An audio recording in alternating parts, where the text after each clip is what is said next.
If you think that the job of head of enterprise at the Duchy of Cornwall means coming up with money-making enterprises, think again. What Karl Taylor does is far, far more complicated than that. We're stood in the walled garden of the manor, which used to be full of produce, the kitchen garden, and what is now the summer house as a holiday let used to be a summer house in the kitchen garden for the manor in the mid-18th century. Fell into disrepair over the years. A lot of the bricks were used for bits and pieces around the estate, and it was brought back to life lovingly a few years ago now, and it's one of our most popular holiday lets. When a property comes up for a review in the estate, there's a discussion about what is the most commercially beneficial future for that property, what is the most sustainable future for that property, and how does it fit into our vision as the Duchy of Cornwall, which is sustainable stewardship for community, enterprise and nature. And that helps those decisions. And then we'll look at the property and think of its location, what its demand might be. Could it help us tell the story of the Duchy? Could it enable more people to come and access and understand and appreciate and digest more about the Duchy of Cornwall whilst having their holiday? You don't have to run it all in-house. Sykes Cottages started 30 years ago and has had a total of 22,000 properties on its books, which it lets to tourists. Those holidays start years before the guests arrive. So when we meet owners, whether that's an estate owner, a local farmer, somebody who's already letting, it's really about how we can work together and form that partnership. So depending on what stage of the journey you're at, whether that's a greenfield site or a barn or a property or a building that you want to convert, we will help and guide you along the way. So from what you need to do to maximise the revenue, how to configure it, what kind of beds to put in, what kind of decor, if you need any kind of advice around tax, all of that kind of stuff. We work with partners as well who are experts in those areas. We can put you in contact with those. If you need help with managing the property as well, we can also support you there. So we work with a wide network of cleaning companies that we vet as well. So we can certainly help you with that and put you in contact with somebody local who can support there. And then we will guide you the whole way along right till the end to make sure that your property is all set up, ready to go, photo ready, and it's maximised to its every potential, and that guests are going to have a fantastic time there, because it's not all on you as the owner, it's on us as well to make sure that you're set up well. For Sykes, the end result is a cottage that lets well and produces both lovely holidays and lovely income. The landowner can have other considerations, and to bridge the gap, there's the land agent. It is important that, when you take on a property or you look at a property, you sit back and look at what they've got, every aspect, and what they're doing, and ultimately what they want to achieve, because everyone's completely different. And a lot of rural estates, country estates, landed property and big farms have a lot of property which is quite unique, really interesting, quite old, quite quirky, and those sorts of properties can be quite hard to use in lots of ways, but obviously one of the ways that is often quite useful, especially in the southwest, and quite lucrative to support the tourism business, is to have them as holiday lets. And if you do them well, they can be really lovely properties, really interesting, and therefore good demand. Farmyards were built as farmyards. They can convert brilliantly, as we all know and have seen, and they can be great. But you've got to, I wouldn't say totally deconflict, but make sure you understand where the conflict might be and make sure it isn't a conflict. So understand how the whole estate, whole of the farm works. And if holiday cottages fit into it, they can be excellent, really good for driving profile, and also working alongside other businesses that might run here. You might run a shoot, you might have open gardens, you might do weddings. You capture the market and have them stay on site as well. So it can be real positive to other businesses you're running.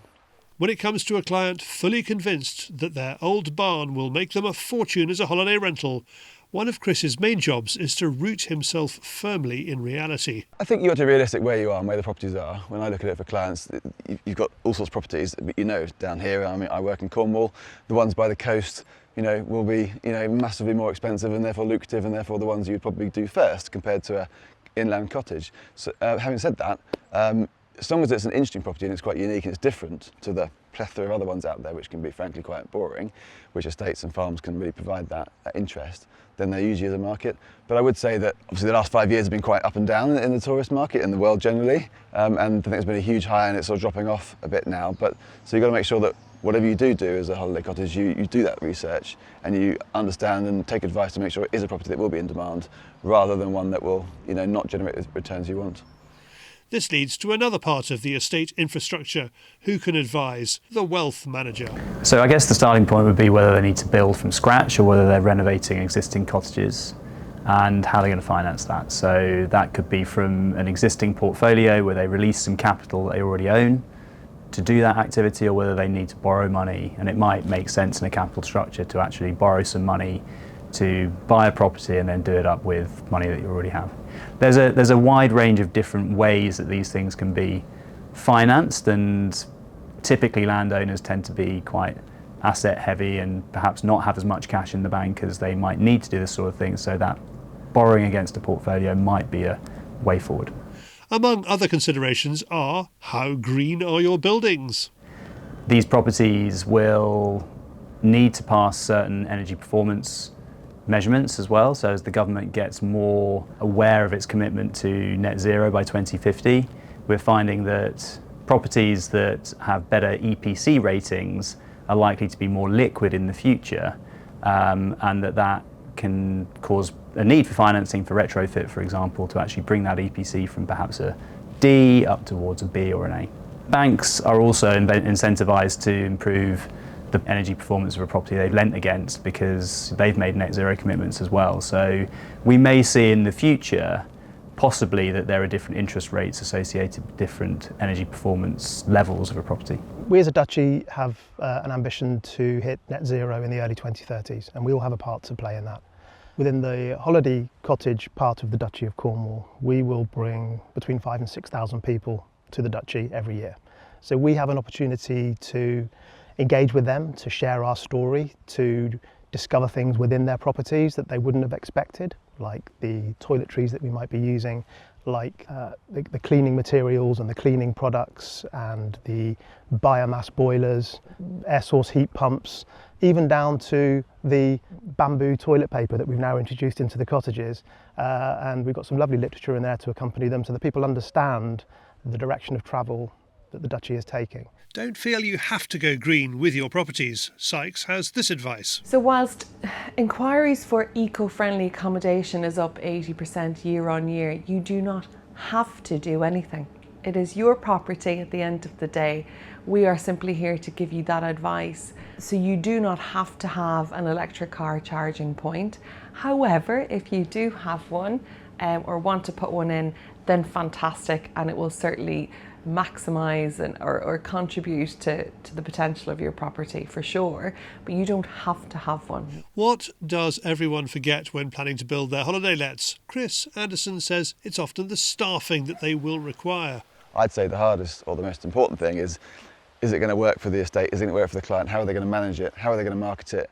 That is actually the most important thing, because you can do all the work in the world, have a lovely cottage, but if you're not really up for managing it, or you haven't got someone to manage it on a Sunday evening, when someone rings out with a broken dishwasher, it's not going to work. Karl's number one advice is to have a plan B.